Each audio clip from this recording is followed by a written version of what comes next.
The weekend is coming, and I wanted to leave this week feeling more positive about life and the future.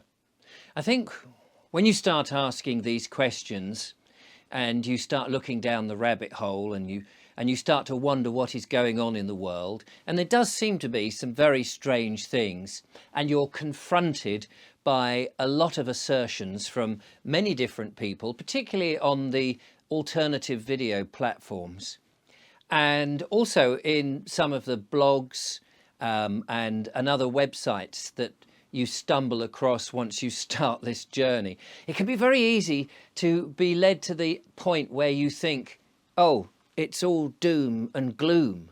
There is nothing to look forward to.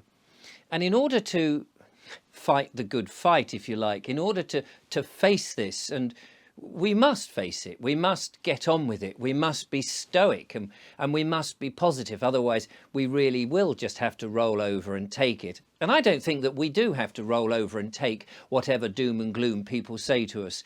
You know, the nonsense that the climate is warming up and we're all doomed. I don't believe that at all.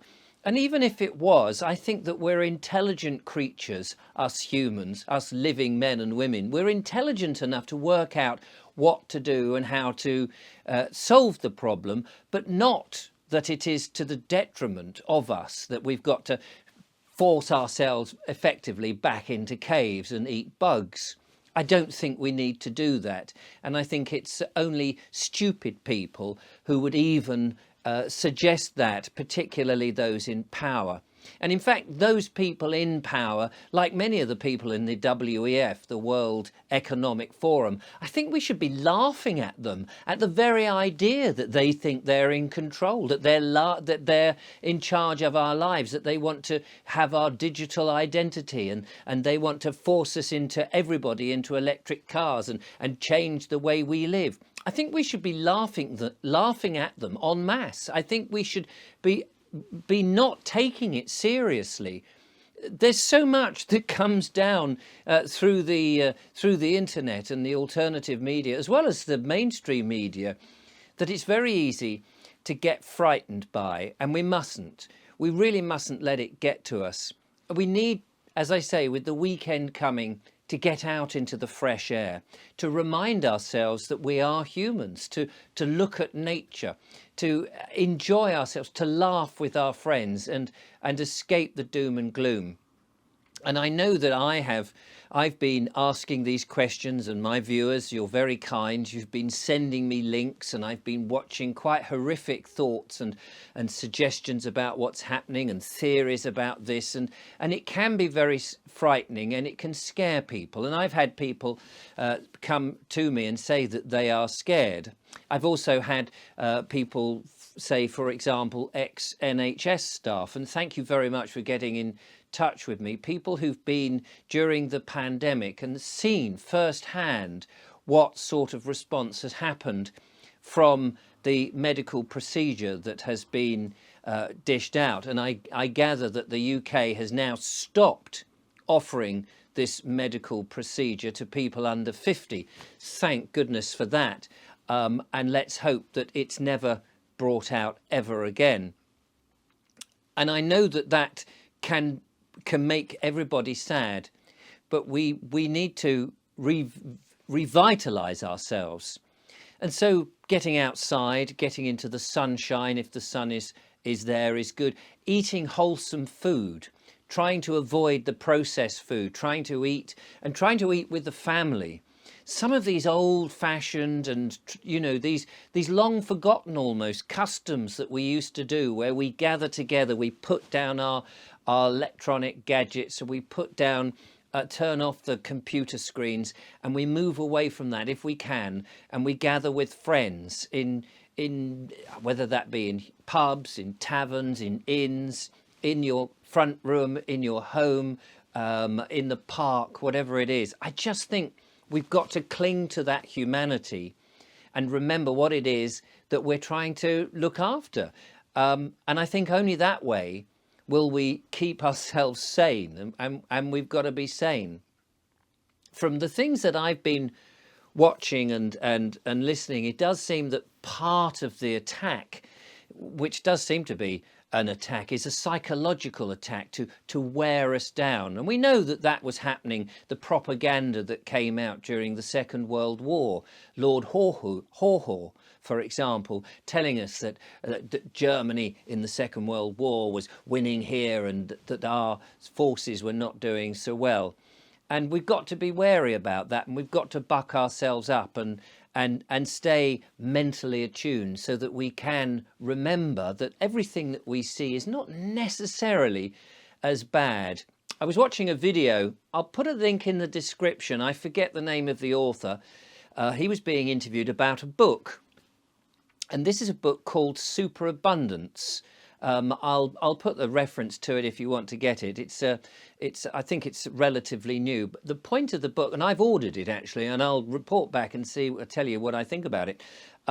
It's about the fact that actually, instead of sort of reducing the population of the Earth, it's so much more beneficial that we have more people in the Earth. Now, that may come as a bit of a surprise to many people because they think that actually, you know, there's a point at which we've reached and you shouldn't have too many people. And I think the WEF don't like the idea of having a lot of useless eaters on this planet. But we're intelligent, we're clever, we're creative, and we're caring on the whole. And actually, by having more people on this planet, according to this author, and this is one of the reasons I wanted to buy the book and absorb what he was saying, because it was positive, that we have a greener planet now and that we're growing more forests and we're creating a better environment than ever before. More people are out of poverty than ever before. Yes, of course, there are still some people who are still poor, but nothing like in the past when there were fewer people. The technologies that we have, and they make a comment about how, you know, long time ago we understood what sand was and that you could make glass, and glass now is used in all sorts of things, including glass fiber information, so that you can get the internet, which of course is, you know, it is a useful thing. And I often talk about old traditional ways, of course, but also the technology is there to be used for the right reason, not to enslave us, but to free us. And I think that's great. So I shall be interested to see, and I want to balance what I'm reading and seeing online when I hear these negative stories with more positive stuff about how marvellous it is that actually the planet isn't heating up, that more people are there, that the gas of life is of use to us. And I think we need to balance our minds and not get too bogged down in and become too hysterical. I know there is a fight. I know we've got to persuade governments to do the right thing and to work for us, and we can write to our MPs and we can take positive action that way. We can, I mean, if everybody wrote to their MP, the MP would have to do something. They couldn't just pass it off with 2 or 3 letters coming in their door, but if 100 letters came to them every day, they would have to. They're there to represent us. If we set up more petitions, we can fight. We don't have to pick up pitchforks and all of that. We don't have to incite violence in order to assert ourselves. We can use the tools that are there. I think that we are generally, if we look at this in a very positive way, we've got far better chance. So although I don't have the answers, I'm not an expert, I look at life with the glass half full. And I think that gives me that element that, yes, we've got a chance. We've got a very good chance. There's so much to look forward to. And okay, we may have to stand up a little bit and not take everything that they give us. We may have to fight a little bit for it. But I think it's worth it in the end. And the sense of pride and the sense of achievement that we get has got to be something worth having. So the weekend is coming. I just wanted to say, I hope you all have a fantastic weekend. And I really thank you for taking on board my little monologues and my thoughts. They're just my inquiries in what's going on. And the channel has really grown over the last couple of months, and I really appreciate it. I just want you to know that I can't always answer all the comments, or sometimes I don't even get to see them. I do try, and I'm trying to answer all the emails and everything. We aim to bring more interviews and more people. This weekend, on Sunday, So far, fingers crossed, I've got a very important interview coming up, so I hope you'll tune in for that. But thank you so much. Have a great weekend, and I will talk to you soon.